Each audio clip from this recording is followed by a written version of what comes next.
आज मैं बात करूंगा 2022 की रशियन फिल्म द वन के बारे में, जो एक अनोखी सच्ची कहानी पर आधारित है। और अगर अब तक आपने हमारे चैनल को सब्सक्राइब नहीं किया है तो चैनल को सब्सक्राइब जरूर करें। साल 1981 में एरोफ्लॉट फ्लाइट 811, जो एक पैसेंजर प्लेन था, क्रैश हो गया और किसी तरह प्लेन में मौजूद पैसेंजर्स में से सिर्फ एक लड़की जिंदा बच पाई। ये कहानी उसी लड़की की है। 1981 में लरिसा की अपने पति व्लादिमीर से शादी हुई और वो दोनों अपनी एनिवर्सरी के लिए वर्ल्ड टूर का प्लान बनाने लगे। लरिसा इस टूर के लिए बहुत ज्यादा एक्साइटेड थी और 24 अगस्त 1981 में वो अपनी फ्लाइट में बैठी। लरिसा को हमेशा से सीट बेल्ट का फोबिया रहा है, यानी कि वो गाड़ी हो या प्लेन कहीं भी बेल्ट नहीं लगा पाती, इसलिए इस फ्लाइट में भी उसने सीट बेल्ट नहीं पहनी। सफर की शुरुआत सही रही और सब कुछ ठीक था, मगर अचानक थोड़ी देर बाद टर्ब्यूलेंस के कारण सफर में परेशानियां शुरू हो गई और एक जेट उस प्लेन के बहुत करीब से उड़ा। और इससे पहले कि कोई भी कुछ सोच पाता, एक प्लेन लरिसा के प्लेन से टकरा गया। प्लेन्स के टकराने से इंजन्स और प्लेन के आगे का हिस्सा दोनों में आग लग गई। कई लोगों ने पहले ही अपनी जान खो दी और क्योंकि लरिसा ने सीट बेल्ट नहीं पहनी थी, इसलिए वो अपनी सीट से गिर गई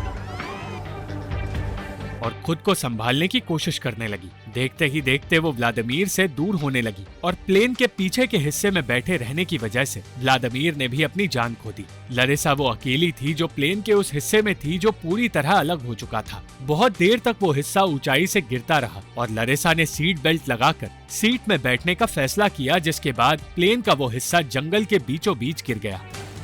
अपनी मौत के इतने करीब जाने के बाद लरिसा को 1 साल पहले का वो वक्त याद आया जब व्लादिमीर सालों बाद लरिसा से मिला था और उसने लरिसा से शादी करने का फैसला किया था। उन दोनों का रिश्ता बहुत मुश्किलों से गुजरा क्योंकि लरिसा मॉस्को में पढ़ने गई थी, मगर उसे फेल होकर लौटना पड़ा था और तब उसकी माँ ने उससे कहा था कि दुनिया में कोई भी चीज बिना मतलब के नहीं होती, इसलिए उसे निराश होने की जरूरत नहीं। 20 साल की उम्र में ही व्लादिमीर ने लरिसा को शादी के लिए प्रपोज किया और जल्द ही शादी करके वो दोनों एक अलग घर में रहने लगे। व्लादिमीर हनीमून के लिए लरिसा को वाइल्ड लाइफ कैंपिंग पर ले जाना चाहता था, मगर ये बात लरिसा के माता पिता को अच्छी नहीं लगी। उसी रात वो लरिसा के साथ एक मूवी देखने गया जिसमें प्लेन क्रैश को देखकर लरिसा ने कहा कि ये सब कुछ फिल्मों में होता है।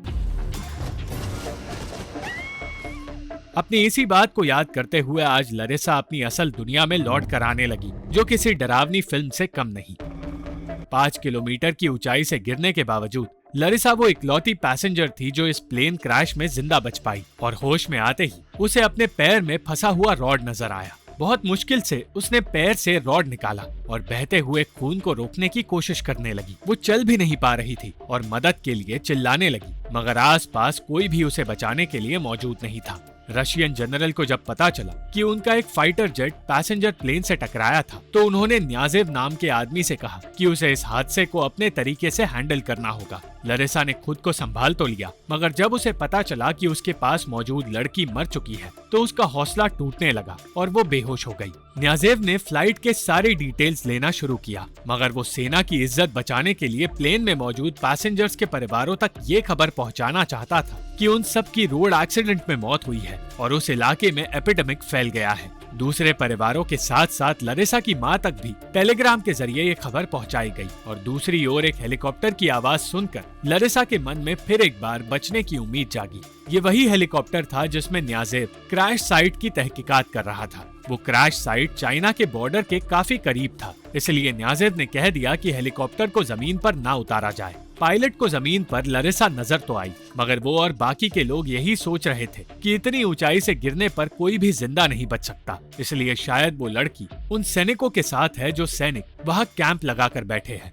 कैंप में मौजूद वो सैनिक जंगल में छानबीन करने उसी इलाके में पहुंचे जहां प्लेन का दूसरा हिस्सा गिरा था और वहां उन्हें सिर्फ लाशें नजर आई। कोई भी ये नहीं जानता था कि एक इंसान इस क्रैश में जिंदा बच निकला है और वही इंसान सरवाइव करने की पूरी कोशिश कर रहा है। लरिसा जैसे ही आगे बढ़ी, वो एक दलदल में फंस गई।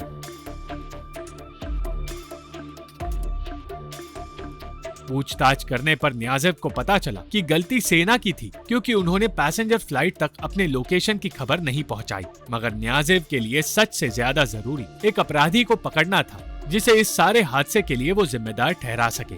जो फाइटर पायलट जिंदा बचा था, उसने बताया कि उसे बादलों के बीच प्लेन की लाइट्स नजर आई थी और नीचे जाने की वजह से वो जिंदा बच गया, मगर दूसरे पायलट्स ने वो प्लेन देखा ही नहीं और इसलिए उनकी जान चली गई। लरिसा के लिए अब मुश्किलें बढ़ती जा रही थी और वो एक शेर के आगे जा पहुंची। किसी तरह वो उस शेर के हाथ लगने से तो बच गई, मगर वो एक गड्ढे में जा गिरी। कई घंटों तक शेर के जाने का इंतजार करने के बाद वो बाहर निकली और रात होते ही व्लादिमीर को याद करते करते वो वहीं सो गई। वो व्लादिमीर के साथ कैंपिंग किया करती थी, इसलिए उसने खुद को एक जंगल में संभालना सीख लिया था। न्याज़ेव ये सोचकर परेशान था कि इस हादसे में जितने भी लोग इन्वॉल्व हैं, वो सभी जिम्मेदार हैं और वो ये नहीं समझ पाया कि आखिर वो गुनहगार किसे ठहराए। आगे बढ़ते हुए लरिसा नदी के उस किनारे के पास पहुंची जहां कॉकपिट का हिस्सा क्रैश हुआ था और नदी पार करके उस हिस्से तक पहुंचने की कोशिश में वो फिसलकर पानी में डूबने लगी। पानी के बहाव से लड़कर वो किसी तरह अपने आप को संभाल पाई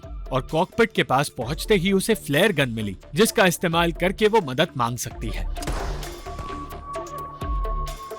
मगर फ्लेयर गन का कोई असर नहीं हुआ। लरिसा की माँ क्रैश के बारे में सुनकर उस जगह जाने की मांग करने लगी जहां प्लेन क्रैश हुआ था, मगर उसे पता चला कि पूरे शहर में नाकाबंदी करके ये बात कही जा रही है कि वहाँ एपिडेमिक फैला हुआ है। लरिसा के माता पिता तो वापस लौटने लगे, मगर व्लादिमीर की माँ पीछे नहीं हटी और बैरिकेड तोड़कर आगे बढ़ी। किसी तरह वो तीनों दिमित्री नाम के एक गवर्नर से मिले जो लरिसा के पिता का दोस्त हुआ करता था। गवर्नर उन्हें न्याज़ेव के पास ले गया और कहने लगा कि उन्हें सच जानने का पूरा हक है। न्याज़ेव ने उन्हें प्लेन क्रैश के बारे में सब कुछ बता दिया, जिसके बाद वो लोग अपने बच्चों की लाश देखने की मांग करने लगे। न्याज़ेव ने बताया कि उनकी लाश अब तक नहीं मिली है, मगर उनका जिंदा बचना नामुमकिन है। व्लादिमीर और लरिसा के परिवार की हालत देखकर न्याज़ेव को एहसास हुआ कि उसे कम से कम उनकी मदद करने की कोशिश तो करनी चाहिए और दूसरी ओर लरिसा के लिए बढ़ती ठंड में खुद को संभालना मुश्किल साबित होने लगा।